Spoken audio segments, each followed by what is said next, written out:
I've just built. My former colleagues, cricketers, Arjuna, who I competed lots of times on the cricket field, ladies and gentlemen. First of all, I'm humbled by all the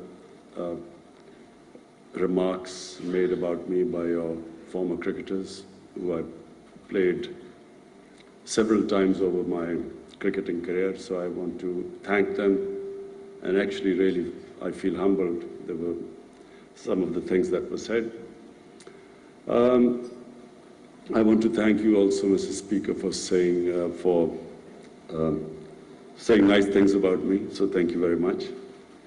And then I'm again honored that you have asked me to open this sports center, high performance sports center.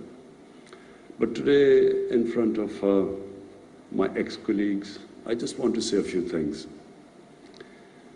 You see, number one, sports teaches you something which you do not learn in any university or any school. Because the idea of competing in sports is to prepare you for life, for struggle in life. The problem is that some sportsmen, when they finish their sporting career, they live in their comfort zone. They do not want to take any more challenges. And the entire experience of struggle on the sporting field, which is taught to you, is lost. Because the moment you do not take on any other challenges means that that experience which you've learned how to struggle is gone. So let me just say one thing. What did sports teach me? Sports taught me that it was not the most talented player that became a champion. It was the player who had that ability to take the knocks, who knew how to take defeat, who was not demoralized by defeat, but who learned from the bad times. Because in life, whatever you do, life is never in a straight line. It's in cycles.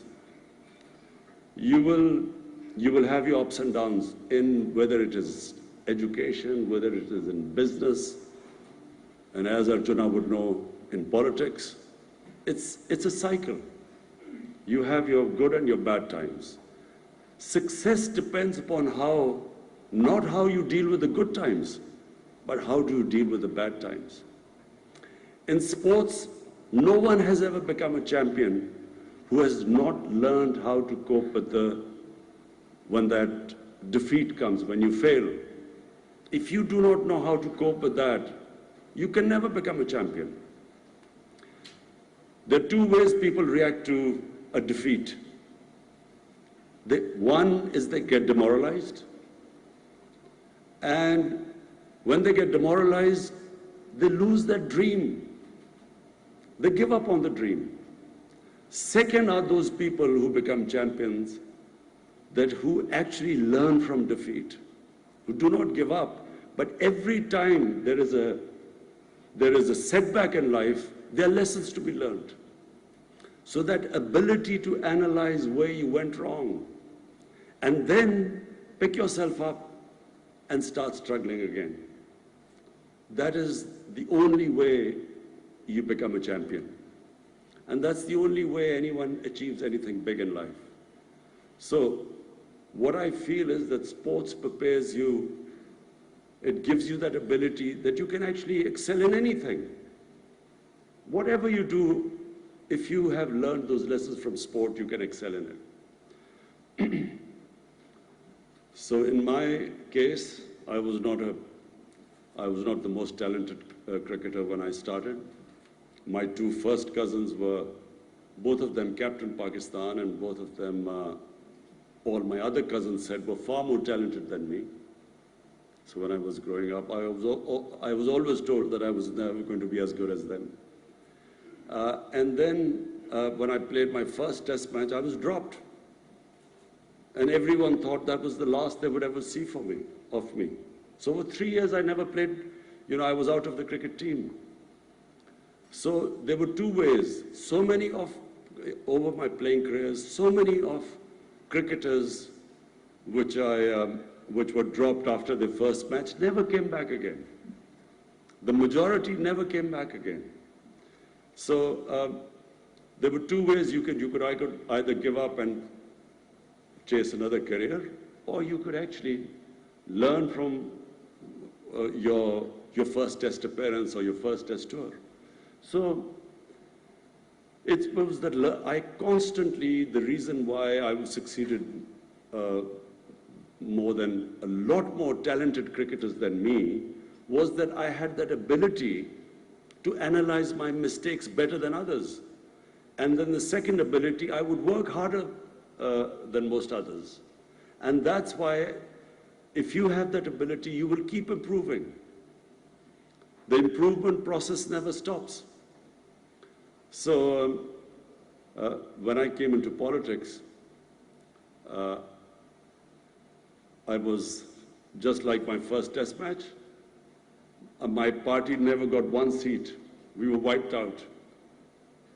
And everyone wrote my obituary in politics. They said, this is the last you will ever see of him. And I became the butt of all jokes in the political circles. And I must say I was very naive politically. So I became butt of all the jokes for not 1 year, 2 years, 5 years. For almost 14 years, people laughed at me. They always thought that this guy will never ever make it. Because I took the untrodden path. I didn't join a political party. I didn't join a group of old politicians and then form a party.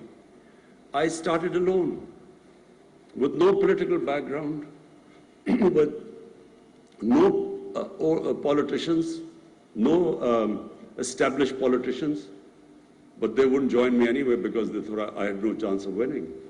So I started with very few people, and for 14 years, Arjuna, message for you. For 14 years I was alone, with very few people, and a butt of all the jokes, and no one thought I would win. So it was the lessons I learned in cricket that helped me in politics. The key lesson is that you only lose when you give up. As long as you don't give up, no defeat cannot make you lose. It's just a way of strengthening you. There's a verse which I've always followed since I was a boy. It is one of our greatest poets wrote this little verse which said, it refers to the eagle or to the hawk who's flying way above everyone else. And it tells the hawk, he said, "Oh hawk, don't be scared of the force of wind that hits you. It's only meant to make you fly higher. Because when you have resistance, the Almighty has made us human beings such that the moment we face resistance, if we stand up to resistance, we get stronger." We in Islam believe that the human being was made by the Almighty God, even above angels. And we in Islam believe that when Satan was banished by God from heavens, it was the reason why Satan refused to bow in front of man. While all angels bowed in front of man, Satan refused. Because he said, I'm made of fire, I'm superior to him. And God told Satan that, look, even you don't know the power I've given to man. So we have immense power, all of us have incredible power inside us. But that power will only come out when we face resistance.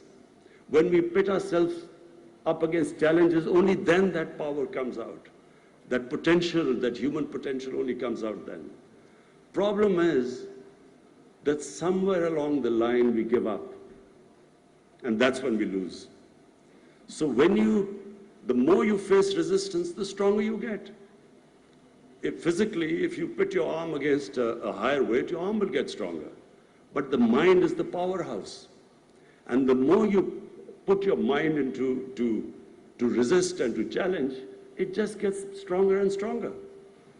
So eventually, I mean, it's hardly ever happened in anyone who understands politics. In a two-party system, it hardly ever happens that a third party breaks through. And so my party, we broke through a two-party system, two established parties, and we got more seats in the parliament than all of them. But it took a long time, 22 years. So the lesson for young people, the youngster who was saying he was still who was very young when we won the World Cup, the lesson is simple.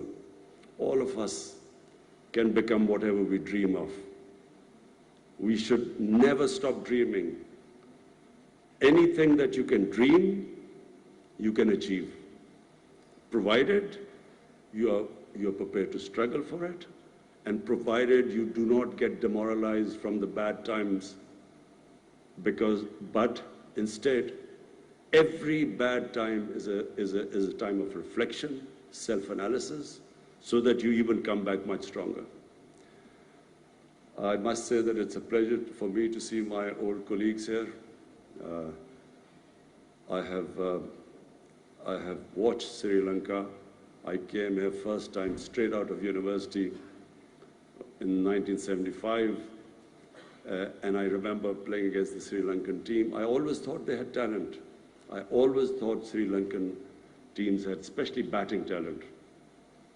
But then they did not have the self-belief. They did not believe that they could win. It was exactly the same with us. When I, as an 18-year-old, first played for my country, I remember we toured England, and I remember my senior players telling me that, look, do not think we can beat the English. You know, then colonialism was much fresher in 1971 when I first played. They said, you know, we've just come here to learn. My own senior players were saying, do not think we can beat the English. And as it happened, a series which we should have won, we snatched defeat from the jaws of victory because we didn't have self-belief. So I remember in '75, Sri Lanka faced that same problem.